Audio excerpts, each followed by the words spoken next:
Hey, working mom. Welcome to Order Meets Style. I'm Zizi Man, professional organizer with Firefly Bridge Organizing. I'm here to provide you with simple tips and ideas to organize your home so that you can love the way your home looks and functions, and so you're proud to invite anyone over anytime without stressing out about clutter. Ready for a beautifully organized home that makes you smile every time you walk in? Well, let's make it happen. Today's topic is one that people ask me about over and over again when I give talks about organizing kids' spaces. Normally, part of my talk is about setting up systems that your kids can keep up on their own. But inevitably, someone in the audience will raise their hand and say, wait. How can I get my kids to do that? It's never going to work for my kids. So let's talk about this. How do you get your kids to organize their things?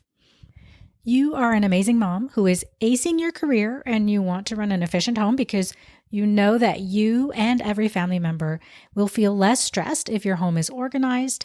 Everyone knows what they need to do on a daily basis and where their stuff is at all times. But you're probably feeling a little stressed, a little overwhelmed yourself these days because, let's face it, you feel sometimes like you're the only one doing most of the planning for your home. The meals, the organizing, the scheduling appointments, groceries, meal deliveries, and on and on and on. I'll tell you a little story, and it was a running joke for me. If I was talking with a friend or on the phone with my mom and dinner time was approaching, so I knew I had to go figure out what the kids were going to eat, I'd say, well, I have to go now because it's the kids' dinner time. Did you know that they have to eat again, even though I just fed them like a few hours ago? I mean, I enjoyed cooking, but as soon as it began to feel like a chore, then I wanted to pull my hair out, right? Tell me if you get that feeling.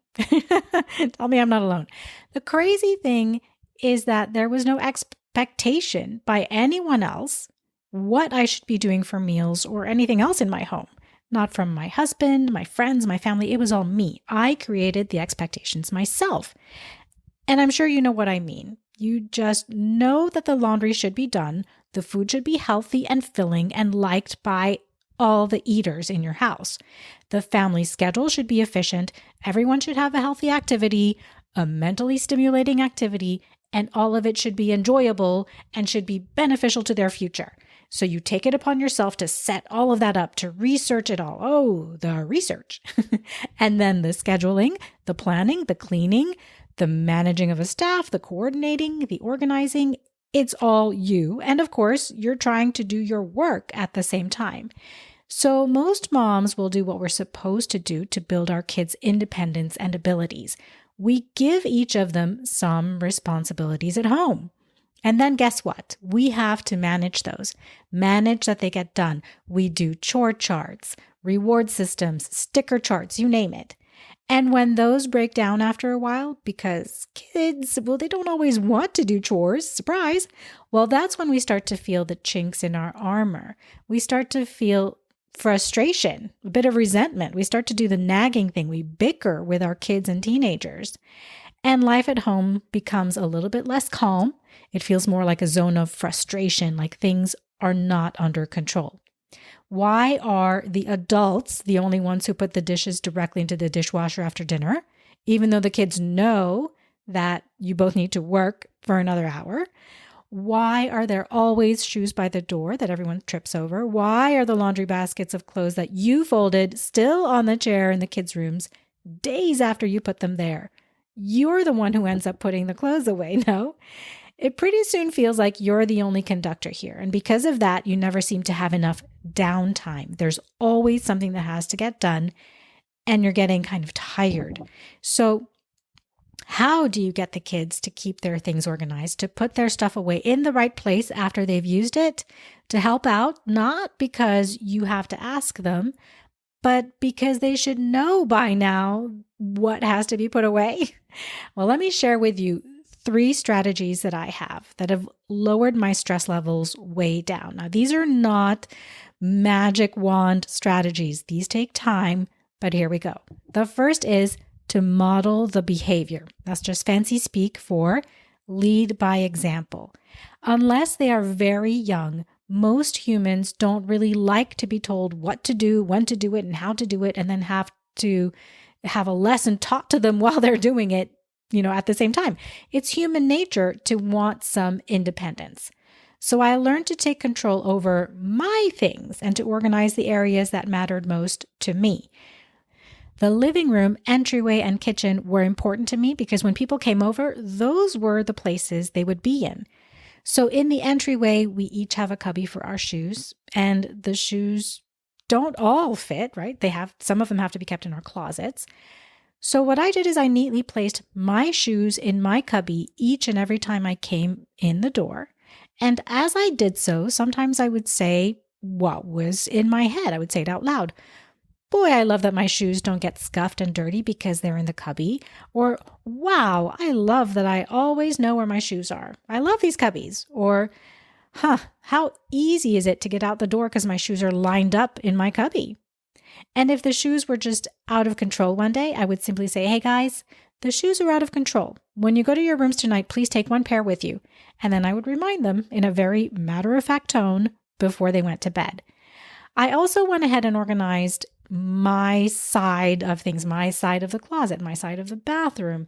I decluttered my clothing so there was space. I ordered things the way that I wanted them to be ordered. And I talked about how I felt in the closet to the kids afterwards. The thing is that when people in your family see and hear how your organizing makes you feel about your stuff and about your daily life, it makes a difference. It sticks. And not to mention that my side of the closet looked good, calm, uncluttered, neat. And our brains like that. Our brains like order and they look for it. So when the kids came in and they saw the closet in order and some other portions of their closet not in order, they were more likely to take some steps to do the same. The second strategy is to use reward language. We've all tried reward charts for kids, and if that works for you, then fantastic, continue. Will it work for every single thing that you need your kids to do? Maybe not. And if you have teenagers, good luck with a reward chart long term. Rewards and punishments have their place, but if every aspect of your home's function is based on rewards and punishments for your kids, how will you ever keep up? So here's my point of view. If I wanted my kids to always bring their plates and scrape them off and put them in the dishwasher after meals, do I want them to do that only if they're rewarded and punished? No, I just want them to do it regardless. So instead of using a rewards or punishment system for all the daily stuff I wanted them to do, to put away their laundry, dishes in the dishwasher, shoes in the cubby, I used reward language. I would say things like, oh, we put away the laundry. I love how easy it's going to be now for you to find the exact outfit you want to wear to school every day this week. Or, wow, we all put away our dishes. Thanks, guys. Takes a load off my mind that I'll be able to get to bed earlier tonight. Or, ooh, we all put our shoes in the cubbies. Awesome. I love that your shoes are going to stay cleaner and be easier for you to find every day. Language like that, reward language.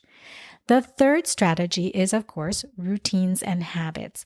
I can't think of an instance where a household routine is not helpful to make your house stay organized and function more efficiently. And again, I often say to my kids on a Monday morning at breakfast, hey guys, Monday is towels day. When you're done brushing your teeth, can you just bring your towels to the laundry room before school? You set the stage, you give a reminder. A lot of people will balk at routines, and I fought against them myself for a long time. I would think, well, routines are stifling. I want to be able to be spontaneous. I don't want to be tied down to these household chores. What kind of a life is that? Monday is towels day? But what I learned when I put routines in place is that they create the structure for me to be able to have that free, spontaneous time without the stress of having things that needed to get done hovering over me while I was trying to do the things I wanted, right? Like a dark cloud hanging over us. Now, these are 3 strategies, and these strategies don't work overnight. Like I said, these are things that take some time, but less time than you would think. So go ahead, feel the frustration right now, but then come up with your plan of action. Come up with your matter-of-fact phrases, your reward language, your routines, and the habits that you want your kids to put into place. And remember the 3 strategies: model the behavior, meaning lead by example, use reward language, and create routines and habits for everyone. So please give those a try and let me know what's working or not working for you, okay? Let's keep sharing ideas to help each other get our essentials organized.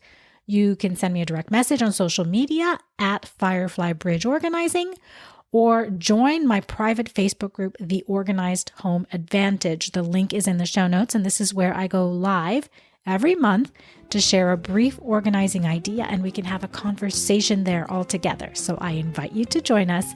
I hope to see you there. Thank you for listening today. Enjoy your week, and I will meet you here again next week.